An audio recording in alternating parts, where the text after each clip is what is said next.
अब तक TV news channel की खबर का हुआ असर आपको बताते चले।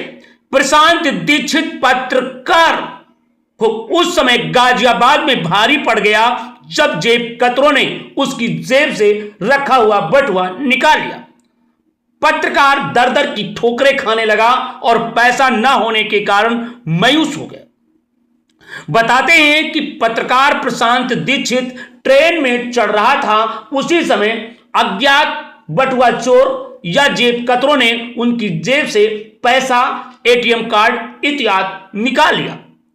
इसके बाद पत्रकार प्रशांत दीक्षित लगातार गाजियाबाद की पुलिस प्रशासन और जीआरपी से संपर्क किया, मगर कहावत है ढाक के तीन पात ही रहे। कार्रवाई नहीं हुई और इसके लिए पत्रकार प्रशांत दीक्षित मायूस हो गया। जब इसकी खबर अब तक टीवी न्यूज चैनल के मैनेजिंग डायरेक्टर राजेश कुमार सिद्धार्थ को हुई तो मैनेजिंग डायरेक्टर ने तत्काल प्रभाव से वहां के थाना प्रभारी जीआरपी से वार्ता करने का प्रयास किया।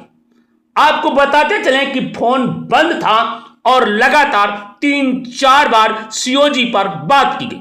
सीओजी नंबर बंद होने के बाद फिर वहां के जीआरपी सीओ से बात की गई। जीआरपी सीओ ने बताया कि नेटवर्क खराब होने के कारण यहां पर फोन नहीं मिल पा रहा है, इस कारण थाना प्रभारी से बात नहीं हो पा रही है। अभी मैं बोलता हूं, आपसे संपर्क करेंगे। थाना अध्यक्ष की घंटी तत्काल मैनेजिंग डायरेक्टर राजेश कुमार सिद्धार्थ पर पहुंच गई और घनघनाई। और फिर क्या था? फिर वही था जो नहीं होने वाला था, या मैं कह सकता हूं चोरों की कयामत थी और पत्रकार प्रशांत दीक्षित को न्याय मिलने वाला था। आपको बताते चले प्रशांत दीक्षित ने घटित घटना की पूरी तहरीर दी। पहले तो रिपोर्ट दर्ज करने से मना कर दिया था कल, वही प्रशासन आखिर में जब मैनेजिंग डायरेक्टर का फोन गया और तब पुलिस ने आनन फानन में मुकदमा दर्ज कर लिया। अब बड़े मजे की बात यह है, जहां पर उत्तर प्रदेश की सरकार या केंद्र सरकार रेल की सुरक्षा के लिए बड़े बड़े दावे करती है, वहीं पर गाजियाबाद में जेब कतरों का बोलबाला बढ़ गया है।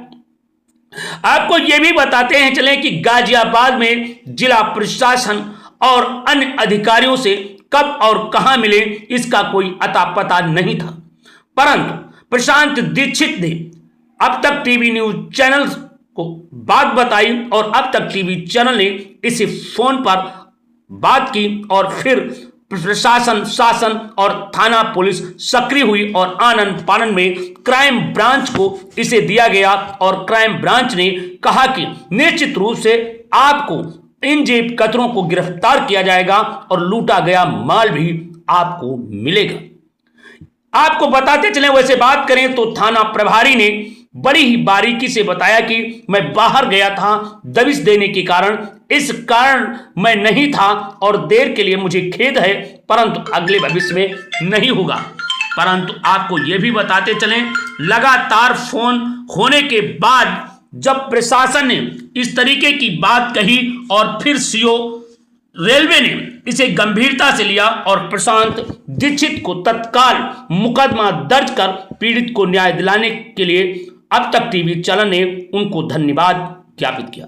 तो दोस्तों, यदि आपके क्षेत्र में किसी के साथ जुल्म हो रहा है, जास्ती हो रहा है, अन्याय हो रहा है, अत्याचार हो रहा है, तो कृपया 9454325236 पर फोन करें और हम आपकी आवाज को शासन प्रशासन तक पहुंचाएंगे, न्याय दिलाएंगे। तो दोस्तों, बताते चले अब तक टीवी न्यूज चैनल की पहल के बाद प्रशांत दीक्षित को मिला न्याय।